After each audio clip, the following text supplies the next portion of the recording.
스마트폰을 넘어서는 폭발적인 변화가 올 거라고 보고, 그 인공지능 쪽은 도입기를 지나가서 이제 성숙기 앞단에서 가속도가 붙은 상태예요. 가속도가 붙었다는 얘기는 앞으로 더 무서운 게 많이 나온다, 이렇게 보시면 됩니다. 처음에 물론 그걸 배울 때 시간이 좀 걸리겠지만 이거 1년만 놓고 봐도 처음에 한 1, 2주 공부하면 그 뒤에 있는 11개월 이상이 훨씬 더 편해지십니다. 이건 바로 시작하셔도 좋습니다.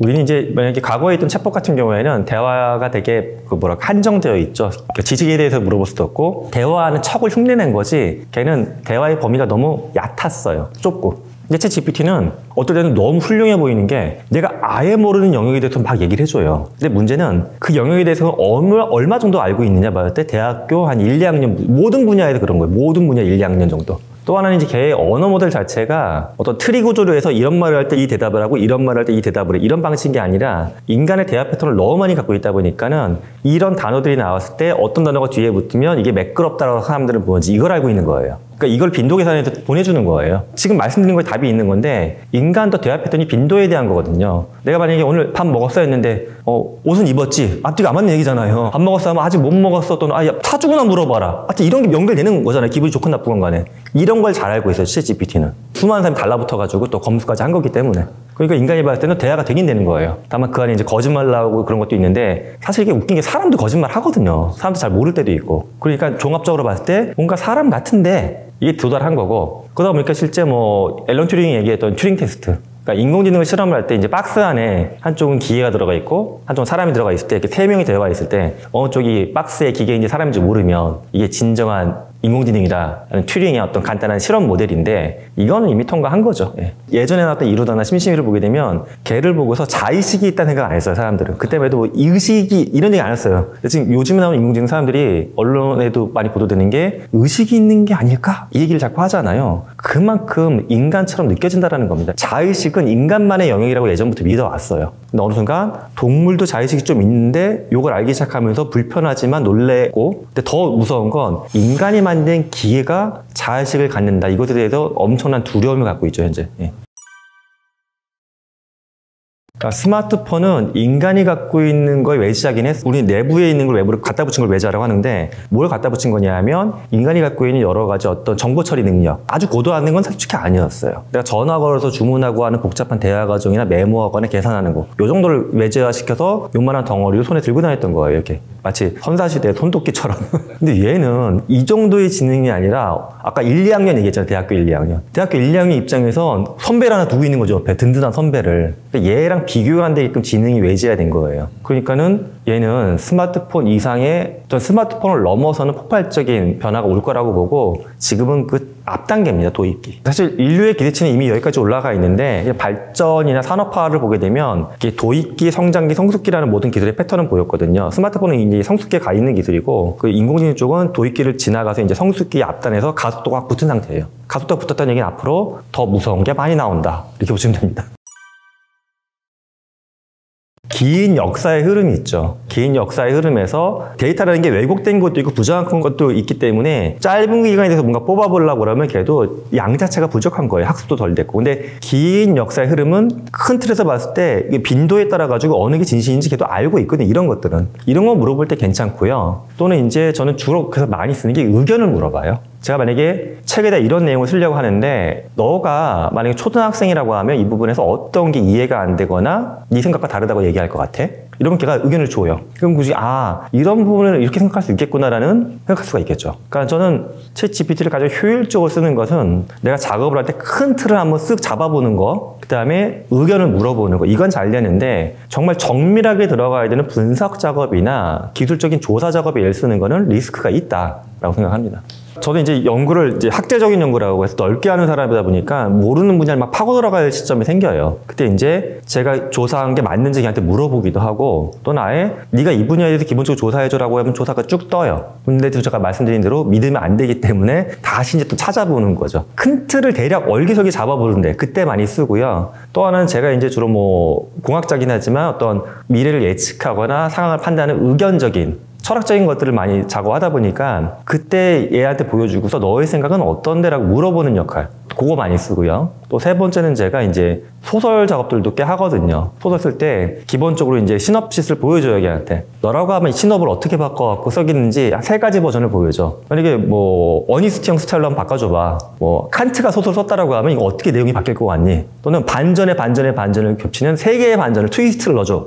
해주긴 해줘요, 걔는 다. 또 정말 재밌는 게 저는 한 편인데 이게 12부작 드라마라고 가정을 하고서 드라마부터 하나하나 메인 이벤트가 있어서 넘어갈 때마다 뭔가 있어야 되잖아, 이야기가. 이렇게 잘라줘. 아무튼 그걸 또 구획을 나눠줘요. 그걸 그대로 쓰진 않겠지만 이렇게 아이디어를 일부 가져올 수는 있겠구나. 이렇게 좀 그게 세 꼭지. 큰 지식을 좀 훑어보거나 제 의견을 물어보거나 창작을 할 때 이야기와 관련된 것들을 이렇게 구조 같은 걸 또 볼 때 이렇게 세 가지를 씁니다. 흔히 뭐 지식 노동자들이 굉장히 좋은 건 정말 일례로 보면 저런 거예요. 무슨 정부기관이나 기업에서 지금 보고서 쓸 때 챗GPT한테 물어보면 보고서 목차를 잡아줘요, 일단. 그거 진짜 많이 쓰세요, 주변에서. 내가 만약에 뭐 친환경 어떤 재생 물품 뭐 만들어 리사이클링 어떤 사업을 해야 돼. 그러면 자기네 회사 갖고 있는 아이템을 집어넣어요. 뭐 플라스틱 병 뭐 리사이클링 1년 안에 계약을 해야 되고 뭘 돈을 얼마 써야 되고 이렇게 펀딩해서 막 이것과 관련된 계획서의 목차를 잡아줘. 기깔나게 잡아줍니다. 목차가 딱 봐도 이거 뭐 괜찮다. 그 다음에 이제 목차가 있으면 항목마다 조사가 필요한 게 있죠. 이것도 그러면 뭐 경쟁 국가인 어느 나라의 현황을 조사해 좀 걔가 싹 또 채워줘요, 그 부분을. 하다 보게 되면 나는 이렇게 입력만 하고 걔가 결과치 괜찮네 이렇게만 하는데 이렇게 쓰는 분들 정말 많으세요. 직장인들 사실 뭐 제일 많이 하는 게 보고 업무거든요. 커뮤니케이션 할 때 보고하는 업무니까 챗GPT에 그냥 다 때려넣는다고 되진 않지만은 엑셀 작업이나 보고서 워드 작업 같은 거를 도와줄 수 있는 것들을 이미 어떤 프롬프트 뭐 기중에 가이드가 많이 나와 있거든요. 그런 거 약간 공부하셔가지고 내가 하는 엑셀 작업이나 워드 시간을 단축시켜주는 거. 여기에 쓰시면 처음에 물론 그걸 배울 때 시간이 좀 걸리겠지만 이거 1년만 놓고 봐도 처음에 한 1, 2주 공부하면 그 뒤에 있는 11개월 이상이 훨씬 더 편해지십니다. 이건 바로 시작하셔도 좋습니다. 뭐 해외도 마찬가지인데 직장인의 우울도가 점점 더 증가하고 있는 추세거든요, 글로벌하게. 근데 우울도가 증가하는 이유가 내가 하는 일이 어려운 게 아니에요, 솔직히. 사람 때문에 그렇거든요. 그럼 사람의 문제는 사람을 통해서 풀어야 되거든요. 근데 또 조직 내는 관계가 복잡하니까 못 풀어. 그렇다고 뭐 약을 먹거나 외부의 정신상담도 한국인들 특히 되게 안 받는 민족이거든요. 우울증에 비해서 가장 상담 안 받는 민족이 우리나라 사람들이에요. 이 통계도 나와 있어요. 좀 그래서 이런 부분에 쓰더라고요, 오히려. 직장에서 있었던 일을 걔한테 대화적으로 해보는 거예요. 자, 실제 그래서 대기업 가서 대기업들 보면 요즘에 뭐 상담원에 도입을 한다, 이걸로 보고 쓰는 거, 자꾸 이런 거 얘기만 해서 좀 이거 한번 해보자고 해서 제가 임원들이 있을 때 시연을 가끔 해보는 게 우리 팀장은 정말 내가 봤을 때 사이코패스 같은데 그 자체로 어떻게 할까요? 거기에 물어봐요. 그럼 대답을 해요. 그러지 말라 말리면서. 되게 흥미롭거든요, 대화 자체가. 그러니까 이렇게 저는 나의 감정을 터놓을 수 있는 존재로 바라봐도 괜찮다. 다만 이제 거기서 약간 리스크가 있는 거는 모든 파운데이션은 나의 데이터를 학습하거든요. 그렇기 때문에 이게 개인정보가 특정이 돼서 풀릴 가능성은 아직까지 크진 않지만 이게 회사의 어떤 기밀적인 것들을 너무 디테일하게 뭐 우리 회사의 김某某 팀장이 이번에 프로젝트를 하는데 뭐 10몇 억을 어떻게 했다, 뭐 이런 식으로 하면 회사 정보가 특정화되는 거잖아요. 그렇게 하지 말고 감정적인 측면, 정서적인 측면의 상담은 충분히 괜찮다. 모든 사람이 갖고 있는 현대인의 고질적인 정서적인 문제를 예하고 한번 대안해보면 어떨까. 현대인을 위한 새로운 일기장이다, 이렇게 생각합니다. 파운데이션 측면에서 보게 되면 뭐 오픈AI나 오픈AI 투자를 많이 한 MS랑 이제 싸움을 벌이고 있는 구글 진영, 국내에서는 뭐 네이버, KT, SK, 뭐 국내에서는 그렇게 있고 글로벌로 보면 그 정도 있고 또 뭐 아마존도 인공지능과 관련된 준비를 계속 하고 있고. 그러니까 우리가 흔히 아는 빅테크들은 몇 군데 빼곤 거의 다 인공지능하고 직간접적으로 다 연결이 되어 있긴 합니다. 예. 우리가 지금 구글, MS, 뭐 메타를 신경 쓰는 것들은 그들은 이제 엔진에 해당하는 파운데이션을 갖고 있거든요. 현재는 이 파운데이션이 워낙 유명해지고 성능이 놀라워지니까 그런 건데 결국 이 지금처럼 들어가서 채팅 모드로 쓰는 거는 결과적으로 저는 거의 사용량이 점점 줄어들 것 같아요. 이건 불편하거든요. 왜냐면 채팅을 하는 거 한번 가공해서 내가 쓰는 거거든요. 그럼 결과적으로는 내가 아는 툴에 딱딱 붙어있는 걸 쓸 거예요. 그래서 MS만 봐도 오피스 제품군에 넣은다고 한 거잖아요. 이미 지금 테스트는 하고 있지만. 근데 그게 들어가는 순간 왜 굳이 여기 챗 GPT에 들어가서 이 작업을 하겠어요? 파워포인트에다 직접 해버리지 그거를. 그러니까 그렇게 해서 특화된 서비스로 얘가 다 이렇게 쪼개져서 들어갈 겁니다. 그러면 저도 콘텐츠나 문화 사업을 봤을 때 굉장히 공력이 많이 들어가는 게 영상 쪽이거든요. 영상을 찍고 편집하는 작업들. 근데 이거는 아직 인공지능이 약간 뭐 초입이라고는 하지만 이미 정지해서 스틸컷 찍는 분야를 보게 되면 최근에 주변 지인들도 스틸컷을 찍어서 상업 광고에 쓰는 거는 올해가 마지막 해가 되지 않을까, 이 얘기를 벌써 하세요. 뭐냐면 뭐 유명한 아이돌들을 학습을 시켜. 그래서 그 아이돌들이 새로 나온 신상 딸기 아이스크림 먹는 걸 어떤 샷으로 찍어줘 하면은 순식간에 사진 몇십 장이 나와요.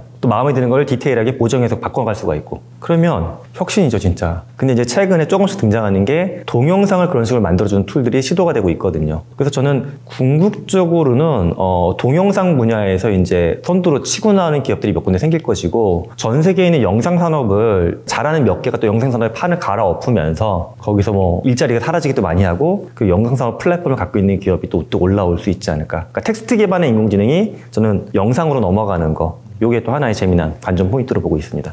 파운데이션들은 대부분 개인 유저들도 쓸 수가 있지만 계약을 맺어가지고 이걸 갖고 그냥 서비스를 개발할 수 있게끔 오픈되어 있어요. 근데 오픈된다라는 게 뭐 대기업이 아니면 못한다 이것도 아니고, 제 주변에도 1인, 2인 기업에서 이런 거 이미 하는 기업들이 있어요. GPT 엔진 갖다가 만드신 분도 있고, 네이버 엔진 갖다가 만드신 분도 있고. 그러면 예를 들어서 이런 것도 가능해요. 예를 들어 나는 국문학을 전공한 사람인데 문장을 아름답게 잘 만들어. 그럼 그런 엔진을 활용해서 윤문하는 서비스, 아주 긴 문장이 아니라 짧은 문장을 정말 아름답게 바꿔주는 거, 이런 거에 특화된 서비스를 만들어봐도 괜찮거든요. 예를 들어서 뭐 1000단어인데 이거를 이렇게 윤문을 해주고 기계로 해주고 인간 국문학자 한 번 더 개입돼도 고쳐줘. 문장 너무 아름답게. 그럼 이거 좀 비싼 서비스가 되겠죠. 뭐 이런 사업을 해봐줘도 괜찮고, 즉 모든 거는 인간이 머리를 써서 하는 업무를 얘를 약간 엎어가지고 좀 덜어낸다. 그때 어디서 돈이 될까? 이렇게 생각을 할 게 정말 많아요. 또 제 주변에는 너무 깊게 들어가면 사업 아이템이 돼버리니까 그런데 살짝만 말씀드리면, 요즘 반려동물들 정말 사랑하시는 분들 많잖아요. 그럼 이제 집에 반려동물 관리하는 카메라나 이런 게 많이 설치가 되어 있거든요. 그러면 반려동물의 행동, 예를 들어 움직임이나 소리 같은 거를 받아내가지고 이거를 그 인공지능으로 분석을 해가지고 주인한테 어떤 시그널을 보내주는 거,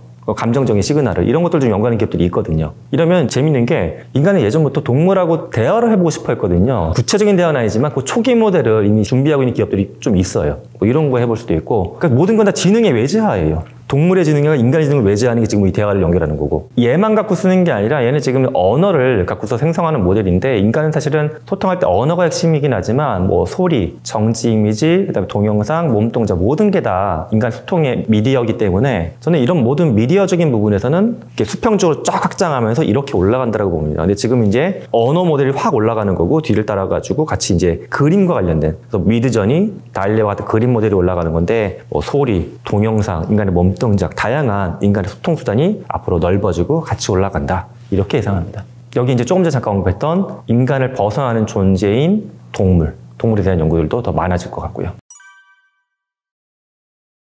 그러니까 인공지능이 견인해주는 산업이 있어요. 인공지능을 돌리는 데 필요한 산업이 있는데, 돌리는 데 필요한 산업은 뭐냐면 당연히 반도체, 그다음에 하드웨어나 뭐 클라우드 서비스, 그다음에 클라우드가 돌아가는 건물에 대한 건축, 토목공학적인 것들, 그다음에 전력, 이런 것들이 인프라로 같이 클 겁니다. 그러니까 제가 최근에 만들었던 건축이나 토목하시는 분들도 디테일하게 들어가면 그 질문을 하세요. 자기가 그런 IDC나 데이터 센터 전문 만드는 일을 하는데 이 산업이 언제까지 올라갈 것 같냐고. 제가 봤을 때는 당분간은 올라갑니다. 그럼 계속 올라가지 않겠냐? 인공지능 사용량이 증가하니까. 변수가 생기는 건 뭐냐면, 여기에 들어가는 굉장히 중요한 전력이나 용량을 좌우하는 것 중에 하나 컴퓨팅인데, 양자 컴퓨터로 넘어가는 순간 또 판도가 바뀌어요. 양자 컴퓨터는 아직까지 완성된 기술은 아니지만 예측적으로 보게 되면 에너지 소비량이 현재보다 수백 분의 1로 내려가고 컴퓨팅은 수백 배 이상 올라가요. 그 말은 인공지능 사용이 100배가 증가해도 양자 컴퓨터로 대체되는 순간 전력량이나 필요한 어떤 용량의 크기는 줄어들 수밖에 없어요. 현재보다 오히려 시장 수요가. 그러면 IDC라고 하는 물리적인 건물을 신축하는 거는 줄어들겠죠. 그럼 기존 건물을 약간 리모델링하거나 재구조화시키는 산업이 또 생기겠죠.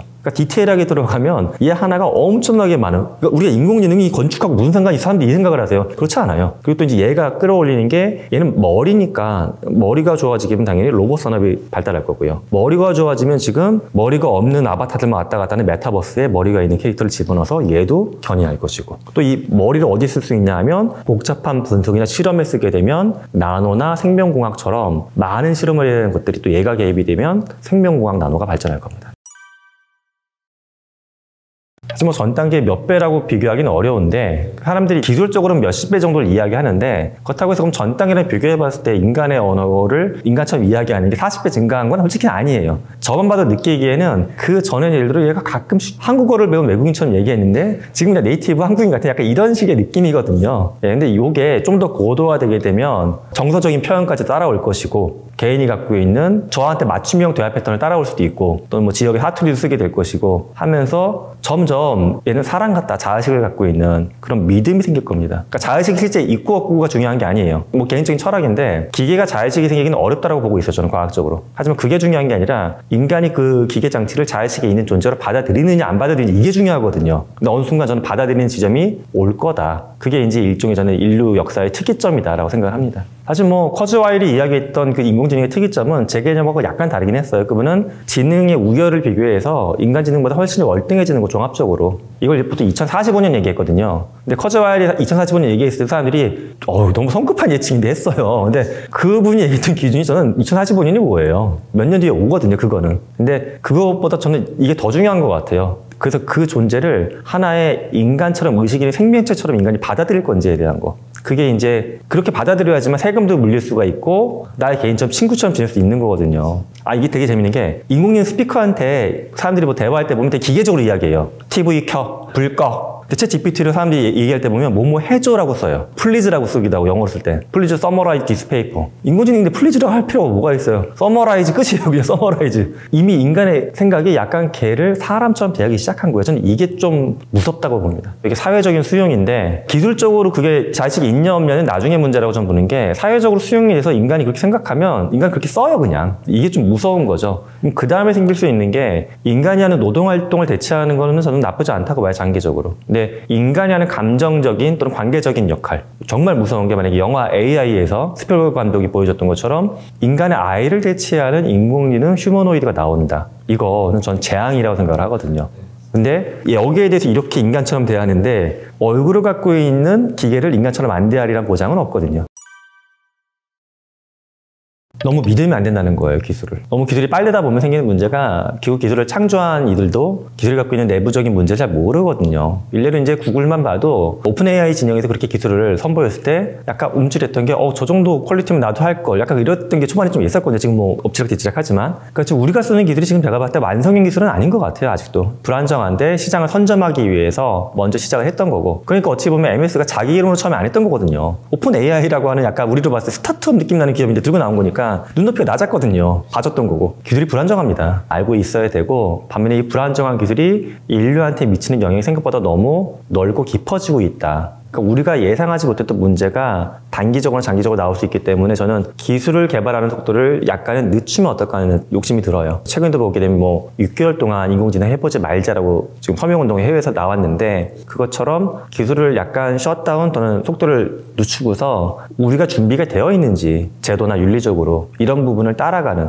이 두 개가 같이 가야 되는 바퀴인데 지금 얘가 너무 빨리 돌고 있는 거예요. 얘는 천천히 돌고 있는데 저는 이게 가장 핵심이라고 봅니다. 사실 윤리적인 가이드라인은 이미 좋은 가이드라인이 있어요. 아슐로마 협약이라고 해서 뭐 고인이 되셨던 스티븐 호킹 박사님이나 그다음에 뭐 일론 머스크나 하사비스와 같은 사람들이 모여가지고 규약을 짰어요. 아주 길지도 않고 뭐 이 정도 되는 문서인데 꽤 잘 짜져 있습니다. 거기 보면 뭐 개인정보를 보여야 된다. 인공지능의 모든 결과물은 인간의 어떤 권익이나 인간적인 삶을 위해 쓰여야 된다는 것도 있고 딱 들어봤을 때 다 납득이 되는 좋은 내용들이 있어요. 안 지켜서 문제인 거예요. 그러니까 우리가 뭘 지켜야 되는지 모르는 건 아니에요. 인간은 알고 있어요. 다만 개인적인 이득이나 산업적인 성과 때문에 눈을 감는 거죠. 그러니까 눈을 안 감으려면 어떻게 되냐면 대중이 이걸 또 많이 알아야 되겠죠. 이런 게 있구나 알아야 되고 이거 목소리를 내서 제도적으로 막아놔야 되겠죠. 브레이크 장치가 있어야 되는 거고 윤리 가이드라인은 이미 있는데 그걸 지키기 위한 우리의 노력이 필요하다. 이게 답입니다. 특히 이제 최근에 보면 저작권 이슈가 재밌는 게 아직까지 이게 확정은 안 돼 있는데 나라마다 고민하는 건 미국은 최근에 인공지능의 저작물에 대해서 저작권 인정이 약간 보조적으로 넘어가는 것 같아요. 가장 재밌는 건 네가 창조해서 결과물이 나왔어. 포토샵처럼. 포토샵하고 만약에 미드전이나 달리와 같이 한 줄만 넣었을 때 그림이 나오는 거 좀 판이 다르거든요. 이건 의미가. 그러니까 미국에서 최근에 거론한 건 적극적인 노력이 개입돼 있는 건지 포토샵은 웬만큼 노력해서는 그림이 안 나오거든요. 사실은.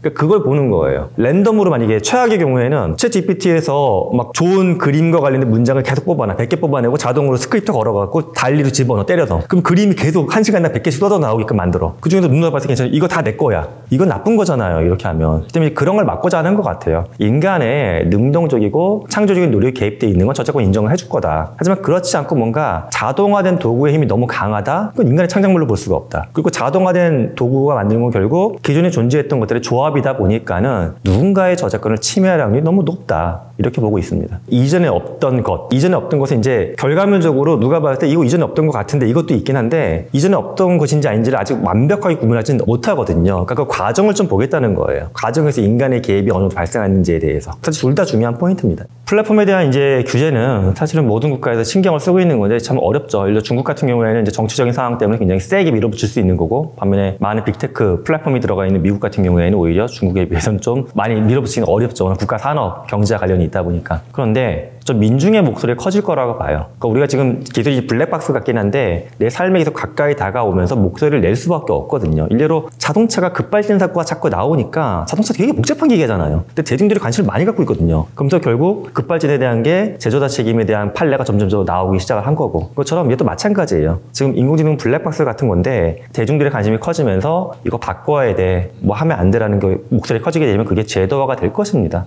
결국 저는 낙관론적일 수도 있긴 한데 중간에 문제가 되는 지점이 있겠지만 결과적으로는 대중의 의식이 열리면서 그들이 독재자로 존재하지 못하도록 민중들이 막아낼 것이다 라는 게 저의 예측입니다. 바람이기도 하고.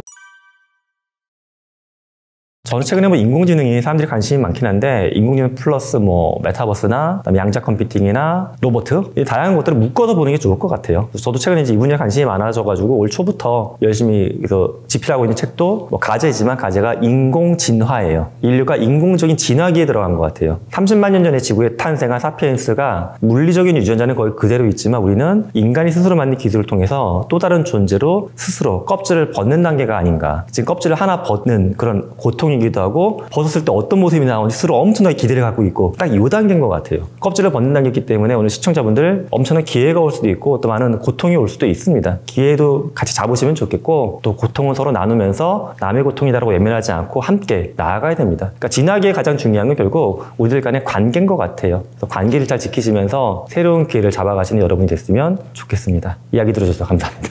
시간에서 보시면 거짓말같이 부동산의 세계가 보입니다.